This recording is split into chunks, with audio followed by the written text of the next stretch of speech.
लातूरच्या जवळ छोट्याशा गावामध्ये सुमित नावाचा एक मुलगा राहत असतो. त्याचं स्वप्न होतं गायक बनण्याचं, पण तो गरीब असतो. त्याचे बाबा शेतकरी असतात आणि आई घरकाम करणारी असते. पण आईचं त्याला नेहमी पाठिंबा असतो. आई त्याला नेहमी सपोर्ट करते की बाळा, तुझं स्वप्न आहे गायक व्हायचं, तर त्याच्यासाठी तू प्रयत्न कर, मेहनत कर. आई त्याला नेहमी प्रेरित करायची. पण बाबा त्याला नेहमी म्हणायचे की अरे अभ्यास कर, अभ्यासातनंच काहीतरी चांगलं होईल, गाण्याने काही होणार नाही, असं ते त्याला नेहमीच म्हणायचे. पण आई त्याला खूप धीर द्यायची. एके दिवशी त्याला कळलं की लातूरला ऑडिशन्स होत आहेत कुठल्या चॅनलचे. तर तो तिथे गेला. जाण्याआधी त्याने आईला म्हटलं की आई, तुझ्याकडे काही पैसे असतील तर दे ना मला, मला लातूरला जाऊन ऑडिशन द्यायचं आहे. तर आईने काही पैसे जमा केलेले होते. तर आई म्हणाली की माझ्याजवळ थोडे पैसे आहेत, तर तू ते घेऊन जा आणि तू प्रयत्न कर. तर तो जातो आणि तिथे गातो. पण जजेस म्हणाले की तुझा आवाज तर खूप छान आहे, पण तू अजून तयार नाही आहेस. तो गावाला परत येतो, पण तो खूप दुःखी असतो. त्याच्या मनात आलं की त्याने गाणं सोडून द्यायला पाहिजे, कारण इतक्या लांब तो पैसे खर्च करून गेलेला, पण त्याला यश मिळालं नाही. त्यामुळे तो खूप निराश झाला होता आणि त्याला असं वाटलं की कदाचित मी गाणं चांगलं म्हणत नसावं, आणि म्हणून त्याच्या डोक्यात गाणं सोडण्याचाच विचार होता. पण एकदा गावामध्ये जत्रा भरते आणि मज्जा म्हणून तो तिथे गातो. तिथे एक मोठा म्युझिक डायरेक्टर राहुल सर हे त्याचं गाणं ऐकतात. ते त्याच्या जवळ जातात आणि त्याला विचारतात की बेटा, तुझं नाव काय आहे? तर तो सांगतो की माझं नाव सुमित आहे आणि मी जवळच्याच गावात राहणार आहो. तर ते म्हणाले की तुझ्यामध्ये काहीतरी स्पेशल आहे, तुझं गाणं खूप हृदयाला माझ्या टच झालेलं आहे आणि तू खूप छान गातो आहेस. तर मला असं वाटते की तू मला जॉईन कर. माझं मुंबईला ऑफिस आहे, मला येऊन भेट तू.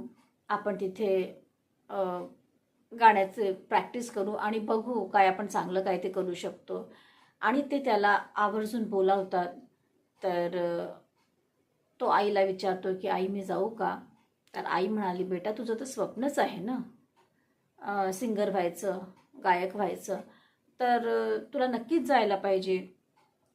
मग तिच्याजवळ जे काही थोडेसे पैसे उरलेले असतात ते पण ती त्या मुलाला देते आणि तो मुंबईला जातो.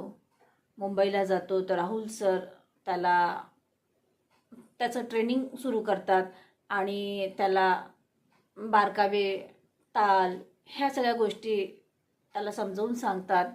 दिवस रात्र त्याची ट्रेनिंग सुरू राहते आणि तो सुद्धा, आवडतं त्याला होतीच, तो सुद्धा खूप मेहनतीने गायला लागतो. असं सगळं सुरू असते. पण एके दिवशी गावातून एक फोन येतो आणि त्याच्या शेजारचा माणूस म्हणतो की बेटा, तुझ्या आईला कॅन्सर झालेला आहे 3rd स्टेजचा, तर तू ये. तर तो सुद्धा धावत पळत आपल्या आईजवळ येतो आणि आईला मिठी मारतो, रडतो. आई म्हणते की बेटा, तू का आलेला आहेस? तुझं स्वप्न होतं गायक बनण्याचं, तर तू तिथेच राहायचं असतं. तर तो म्हणाला, नाही आई, तुला असं सोडून मी कसं काय राहू शकतो तिथे? माझ्यासाठी तू महत्त्वाची आहे, गाणं नाही. गाणं मला आवडते, पण तू माझं सर्वस्व आहेस. तर तुला सोडून मी कसं काय तिथे राहू शकतो? आई त्याला खूप समजवते, बेटा मी तर जाणारच आहे. जे येतात जन्माला ते तर मरण पावतातच ना. मी पण चाललेली आहे, मी थोडी लवकर चाललेली असेल असं तुला वाटत असेल, पण तुझं करिअर, तू खूप महत्त्वाचं आहेस. तर तुला तिथे राहूनच स्वतःची प्रगती करायला हवी आहे, तुला इथे राहायला नको. पण तो म्हणाला की नाही आई, मी तुला सोडून नाही जाऊ शकत. त्याला राहुल सर बोलावतात रेकॉर्डिंगसाठी की अरे तुझ्या गाण्याची रेकॉर्डिंग आहे तर तू ये. तर तो म्हणतो सर नाही, आता खूप उशीर झालेला आहे, मला आता माझ्या आईला माझी गरज आहे, त्यामुळे मला तर इथेच राहावं लागेल. आणि तो जो गायक बनण्याचं स्वप्न तो घेऊन मुंबईला गेलेला होता, त्याचं स्वप्न त्याने स्वतःच्या हाताने तोडून टाकलेलं आहे. कारण त्याला चान्स आला होता रेकॉर्डिंगचा, गाणं म्हणण्याचा, लोकांपर्यंत पोहोचण्याचा, पण त्याने आईच्या समोर त्याला नाही म्हटलेलं. आई पण मरण पावलेली, पण त्याने कायमचंच गाणं सोडून दिलं. मग राहुल सरांनी परत एकदा त्याला फोन केला, तर तो म्हणाला की नाही सर, आता मी गाणंच बंद केलेलं आहे. मग त्याच्या ज्या जुन्या रेकॉर्डिंग्स होत्या, राहुल सरांनी जे रेकॉर्ड करून ठेवलं होतं, तर त्याच रेकॉर्डिंगवरून त्याने एक गाणं प्रसारित केलं आणि ते इतकं गाजलं की सगळीकडे सुमितच्या नावाचा डंका वाजला. तो खुश होता, त्याची आई पण खुश होती. आईचं तर स्वप्नच होतं मुलाला गायक बनवण्याचं, कारण त्याला गायक व्हायचं होतं, त्यामुळे तिने पण आपल्या मुलासाठी हे स्वप्न पाहिलं होतं. पण त्याने नेहमीसाठी गाणं सोडलं आणि आज तो कितीही मोठा नावाजलेला गायक असला तरी त्या जुन्या रेकॉर्डिंगमुळे तो गायक बनला होता. त्याने त्यानंतर कधीच गायलेलं नाही.